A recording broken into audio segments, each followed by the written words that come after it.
पाकिस्तान किसी भी मुहिम जोई के खिलाफ अपनी सालमियत की दिफा के लिए हर कीमत अदा करेगा। गजब लिल हक पूरी कुव्वत और अज़्म के साथ जारी है। स्टाफ कॉलेज कोयटा में अफसरान और जवानों से खिताब करते हुए वज़ीर आज़म शहबाज शरीफ का कहना था कि अफगान तालिबान के ज़ेर असर दहशतगर्द प्रॉक्सी अनासर से शहरियों की जानो माल का तहफ़्फ़ुज़ यकीनी बनाया जाएगा। दहशतगर्दों की पनाहगाहों और मुअव्वन ढांचों को मौसर सजा दी जाएगी। Quetta command and staff college पहुंचने पर फील्ड मार्शल ने इस्तकबाल किया। वज़ीर आज़म ने पाक फौज की पेशा वराना सलाहियतों और कुर्बानियों को खराज तहसीन पेश किया। इससे कबल वज़ीर आज़म की ज़ेर सदारत कोयटा में एपेक्स कमेटी का इजलास हुआ। फील्ड मार्शल सैयद आसिम मुनीर, वज़ीर आला बलूचिस्तान मीर सरफराज बुख्ती, वफाकी और सूबाई वज़रा समेत आला अस्करी हुकाम ने शिरकत की। IG बलूचिस्तान ने सिक्योरिटी सूरत हाल पर ब्रीफिंग दी। इजलास में अमन दुश्मन अनासर के खिलाफ कार्रवाइयां मजीद तेज करने का फैसला किया गया। शुरा ने कहा कि अमन दुश्मन किसी रियायत के मुस्तहिक नहीं।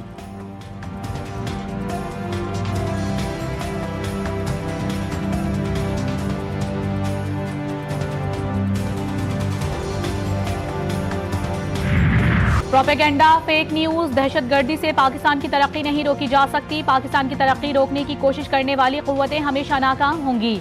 फील्ड मार्शल सैयद आसिम मुनीर का command and staff college Quetta में ज़ेर तरबियत अफसरान से खिताब। बलूचिस्तान में अमन और इस्तेहकाम को इंतहाई ज़रूरी करार दे दिया। कहा, पाक अफवाज दहशतगर्दी के खात्मे के लिए पुराज़्म है। पाकिस्तान को दुनिया में बुलंद मकाम हासिल करना है। फील्ड मार्शल का जदीद जंगी रुझानात के मुताबिक खुद को आरास्ता करने पर जोर। कहा, जदीद जंगी तरीक़ेकार तेजी से बदल रहा है। अफसरान जदीद टेक्नोलॉजी और मुस्तकबिल के जंगी चैलेंजेस से बाखबर रहें। कोयटा गैरिजन के दौरे पर फील्ड मार्शल ने तरबियत और पेशा वराना मयार को भी सराहा।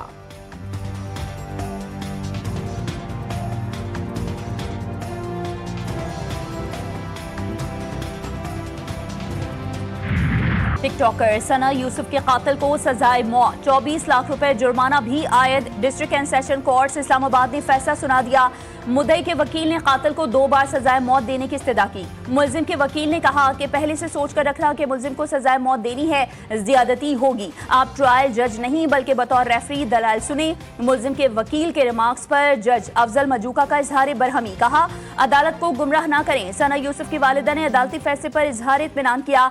कहा कि अल्लाह का शुक्र है इंसाफ हुआ। सना के वालिद ने इस केस के हवाले से आवाज उठाने वाले तमाम अफराद और इदारों का भी शुक्रिया अदा किया।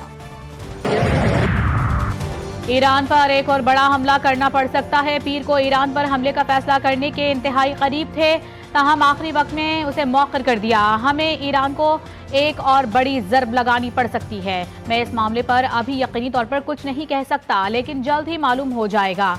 व्हाइट हाउस में ज़ेरे तामीर नए बॉल रूम के दौरे के मौके पर सहाफ़ियों से गुफ्तगू करते हुए अमरीकी सदर डोनाल्ड ट्रंप ने दावा किया कि ईरानी क़यादत मुआहदे करने के लिए बेचैन है और मुसलसल राबते कर रही है। ईरान से मुतालिक सूरत हाल आइंदा 2 से 3 रोज़ यानी जुमा या हफ्ता या फिर अगले हफ्ते के आगाज़ तक मज़ीद वाज़ेह हो सकती है। क्यूबा के हवाले से कहा कि क्यूबा की हुकूमत के साथ भी मुआहदा तय पा सकता है। दावा किया कि क्यूबा हमें पुकार रहा है, उन्हें मदद की ज़रूरत है और हम ये करेंगे। ताहम ये भी जान लें कि क्यूबा एक नाकाम रियासत है। जंग दोबारा शुरू हुई तो खलीजी ममालिक को तवानाई तनसीबात पर शदीद हमलों का सामना करना पड़ सकता है। ईरान को मालूम है कि इस बार निशाना उसकी तवानाई तनसीबात हो सकती हैं, इसलिए उसका जवाब भी हौलनाक होगा। अमरीकी जरीदे के मुताबिक खलीजी ममालिक के तेल के कुओं, रिफाइनरीज और बंदरगाहों को निशाना बनाना ईरान के लिए आलमी मईशत पर दबाव डालने का एक मौसर तरीका हो सकता है, जिससे अमरीका पर भी दबाव बढ़ेगा। ईरान अहम आबी गुजरगाह आबनाए बाबुल मंदब पर भी कंट्रोल हासिल करने की कोशिश कर सकता है। ईरान ने आबनाए हुर्मुज़ को अपना मुस्तकिल स्ट्रेटेजिक असासा करार देते हुए वाज़ेह किया है कि इस अहम बहरी गुजरगाह के तहफ़्फ़ुज़ और कंट्रोल पर कोई समझौता नहीं किया जाएगा। चेयरमैन ईरानी कौमी सलामती कमेटी इब्राहिम अजीज़ी ने वाज़ेह कर दिया है कि आबनाए हुर्मुज़ ईरानी कौम के कंट्रोल और इंतज़ाम में रहेगी और तेहरान अपने कानूनी हुकूक के दिफा के लिए पूरी ताकत इस्तेमाल करेगा। खबरदार किया है कि ईरान के असर व रसूख या खुद मुख्तारी को महदूद करने की किसी भी कोशिश का फैसला कुन और सख्त जवाब दिया जाएगा। अगर ईरान ने नेक नियति से मुज़ाकरात ना किए तो अमरीका जरूरी फैसले करेगा। व्हाइट हाउस का ईरान को सख्त इंतबाह। नायब तर्जुमान व्हाइट हाउस एना कैली के मुताबिक सदर ट्रंप पहले ही वाज़ेह कर चुके हैं कि ईरान को एटमी हथियार हासिल करने की इजाजत नहीं दी जा सकती। ईरान इस वक्त मौशी और अस्करी दबाव का सामना कर रहा है और आलमी सतह पर तन्हाई का शिकार है। अमरीकी इंतजामिया ने कहा है कि तमाम ऑप्शंस मेज पर मौजूद हैं और रेड लाइंस वाज़ेह हैं। ताहम अमरीका ने एक बार फिर जोर दिया है कि वो सिफारती हल को तरजीह देता है। अगर दुश्मन ने दोबारा गलती की तो नए महाज और नई जंगी हिकमत अमली के साथ भरपूर जवाब दिया जाएगा। ईरान की अमरीका और इसराइल को एक बार फिर सख्त वार्निंग। तर्जुमान ईरानी फौज ब्रिगेडियर जनरल मोहम्मद इकरामिनिया ने कहा है कि अगर दुश्मन एक बार फिर सहूनी जाल में फंसकर ईरान के खिलाफ जारहियत करता है तो नए तरीकों और नए हथियारों के साथ नए महाज खोलेंगे। ईरान को ना महसूर किया जा सकता है और ना ही शिकस्त दी जा सकती है। ईरान के आला फौजी commander major general Ali Abdul Hai ने भी खबरदार किया है कि किसी भी नई जारहियत का जवाब तेज, फैसलाकुन और वसी ताकत से दिया जाएगा। पाकिस्तान की सालसी में अमरीका और ईरान का मुज़ाकराती अमल जारी। ईरान की हालिया तजवीज़ पर रद्द-ए-अमल और आरा इरसाल। ईरानी वज़ारत ख़ारजा के तर्जुमान इस्माइल बक़ाई के मुताबिक ईरान की जंग के खात्मे पर तवज्जो है। मुज़ाकरात का अमल मुकम्मल तौर पर बराह रास्त नहीं बल्कि सालसी चैनल के जरिए आगे बढ़ रहा है। हालिया पेशरफ्त के बावजूद दोनों ममालिक के दरमियान बुनियादी इख्तलाफात बरकरार हैं, ताहम राबते का सिलसिला मुनक़ता नहीं हुआ।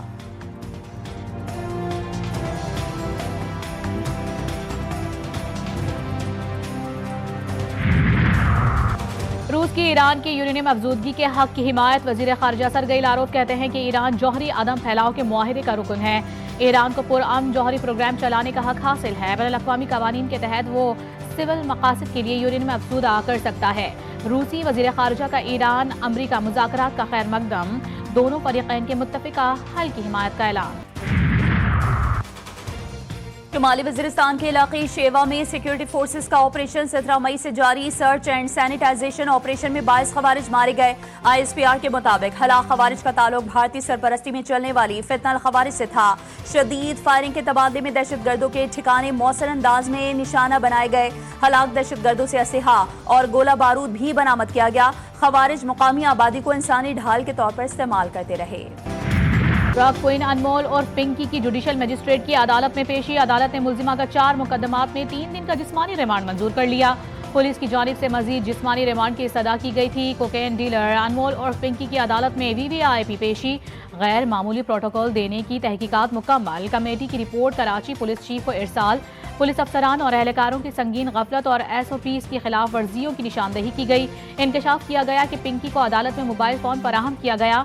साउथ जोन के बाद अफसरान और गार्डन थाने के एहलकारों के दरमियान मुसलसल राबते भी सामने आए।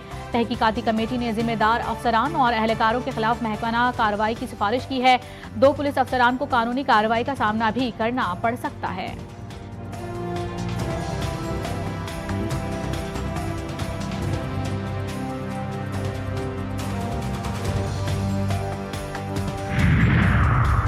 पिंकी केस में कई मोतबर नाम सामने आ सकते हैं। मीडिया से दरख्वास्त है कि पिंकी को ग्लैमराइज ना करें कि कहीं उस पर फिल्म बन जाए। 1400 से ज्यादा मुनशियात फरोश गिरफ्तार कर लिए। 4 माह के दौरान 40 किलोग्राम आइस, 20 किलोग्राम हेरोइन और 560 किलोग्राम चर्स तहवील में ली गई। IG सिंध ने कराची चैम्बर में मीडिया से बातचीत करते हुए बताया कि पिंकी ज्यादातर लाहौर में रहती थी। प्लान के तहत लाहौर से कराची बुलाकर गिरफ्तार किया। पिंकी से मुनशियात लेने वालों के नाम मंजर आम पर नहीं ला सकते। कोकेन डीलर अनमोल और पिंकी के हाई प्रोफाइल केस में संगीन गलतियां। कराची के बगदादी थाने में दर्ज पिंकी के खिलाफ कत्ल के मुकदमे में एक और गलती मंजर आम पर।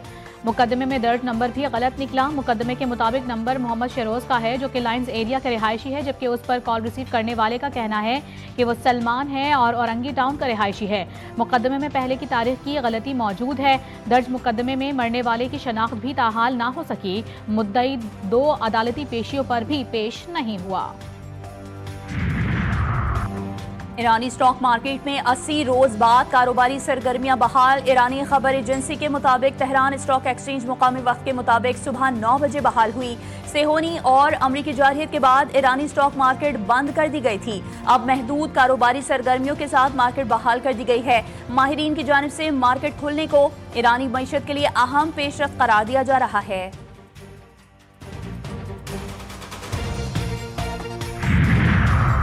वज़ीर आला पंजाब मरीम नवाज शरीफ के हाथों आज़रबाईजान के वर्ल्ड अर्बन फोरम में पंजाब पवेलियन का इफ्तिताह। बाकू में पंजाब पवेलियन के इफ्तिताह के मौके पर मरीम नवाज का कहना था कि Punjab pavilion world urban forum में तवज्जो का मरकज़ बन गया। उन्हें मुख्तलिफ प्रोग्राम से मुतालिक ब्रीफिंग दी गई। उन्होंने मुख्तलिफ स्टॉल्स का दौरा भी किया। वज़ीर आला ने फोरम में AI गैजेट्स का मुशाहिदा किया और स्टॉल्स होल्ड्स के साथ गुफ्तगू भी की। फोरम में पंजाब पवेलियन के जरिए तरक्याती और शहरी मनसूबों को बैनुल-अक़वामी सतह पर पेश किया जा रहा है।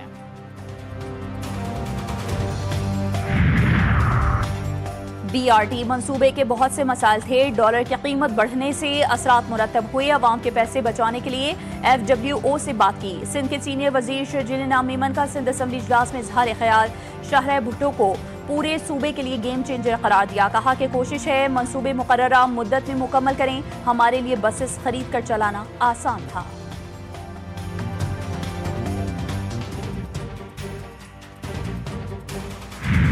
तिलहट टेस्ट पाकिस्तान पर शिकस्त के बाद फतह हाथ से निकलने लगी। जीत के लिए 121 रन दरकार, 3 विकेटें बाकी। चौथे दिन का खेल पाकिस्तान की दूसरे इनिंग्स में बैटिंग जारी। 437 रन के हदफ के ताकुब में 316 रन पर 7 खिलाड़ी पवेलियन लौट गए। पाकिस्तान को जीत के लिए मजीद 121 रन दरकार हैं। शान मसूद और सलमान आगा 71 रन बनाकर आउट हुए, जबकि रिजवान 75 रन के साथ क्रीज पर मौजूद। पाकिस्तानी बल्लेबाज इस दौरे में कोई खास कारकर्दगी दिखाने में नाकाम रहे। गजा जाने वाले इमदादी काफिले पर इजरायली फोर्सेस की कार्रवाई। आयरलैंड की सदर कैथरीन कॉनोली की बहन मार्गरेट कॉनोली को भी तहवील में ले लिया गया। फ्लोटिला मुंतजिमीन के मुताबिक इजरायली फोर्सेस ने बैनुल-अक़वामी समुद्री हुदूद में कश्तियों को रोका। मार्गरेट कॉनोली का वीडियो पैगाम भी सामने आ गया। सदर कैथरीन कॉनोली का बहन की सलामती पर शदीद तशवीश का इजहार। वाक़े को बैनुल-अक़वामी क़वानीन की संगीन खिलाफवर्जी करार दिया। पाकिस्तान, तुर्किया और बांग्लादेश समेत 10 ममालिक के वज़ीर ख़ारजा की ग्लोबल समूह फ्लोटिला पर इजरायली हमले की शदीद मजम्मत। फ्लोटिला के सिविलियन शुरका की सलामती पर गहरी तशवीश का इजहार। हिरासत में लिए गए तमाम इमदादी कारकुनान को फौरी रिहा करने का मुतालबा। कराची में सीवीओ पर डबल केबिन गाड़ी की टक्कर से शहरी की हलाकत। 5 रोज गुजर जाने के बावजूद पुलिस डबल केबिन गाड़ी के ड्राइवर को गिरफ्तार करने में नाकाम। हादसे के फौरी बाद CCTV फुटेज भी मंजर आम पर आ गई। मुलजिम को फरार होते देखा जा सकता है। पुलिस के मुताबिक नौमान अली का ताल्लुक डेरा मुराद जमाली से है। कराची के शहरियों के लिए हर रोज नया इम्तिहान। शदीद गर्मी में बिजली की लोड शेडिंग से मामूलाते जिंदगी शदीद मुतासर। ABC ने लाइन के मकीन भी बदतरीन लोड शेडिंग से तंग। कहते हैं कि दिन भर में सिर्फ 3 से 4 घंटे ही बिजली आती है। गुलशन इकबाल, कोरंगी और मलीर समेत शहर के बेशतर इलाके भी तवील एलानिया और गैर एलानिया लोड शेडिंग से मुतासर।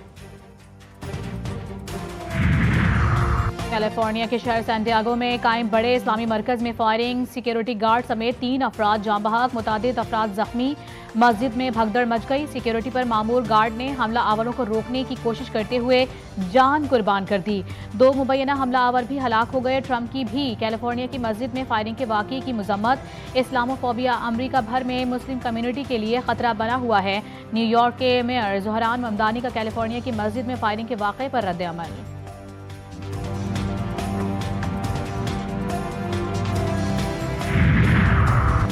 भारतीय परवाजों के लिए पाकिस्तानी फ़ज़ाई हुदूद की बंदिश में 23 जून तक तौसीई नोटम जारी। भारतीय रजिस्टर्ड तैयारों बशमूल सिविल और फौजी परवाजों पर बदस्तूर पाबंदी आयद रहेगी। भारतीय तैयारों पर पाबंदी को 24 जून तक बढ़ा दिया गया। भारतीय एयरलाइंस और मिलिट्री परवाजें पाकिस्तानी फ़ज़ाई हुदूद इस्तेमाल नहीं कर सकेंगी।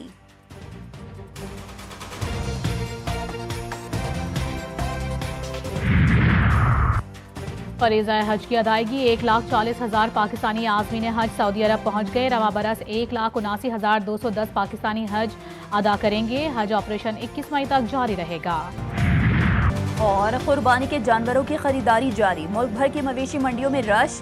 मनपसंद और भारी भरकम जानवरों की तलाश जारी। खरीदारों और व्यापारियों के दरमियान भाव ताव का सिलसिला भी जारी। गुजरांवाला में 28 मन वजनी सुल्तान नामी पहलवान बछड़ा तवज्जो का मरकज। चिश्तिया में रुस्तम की धूम। लंबाई 10 फीट, वजन 25 मन।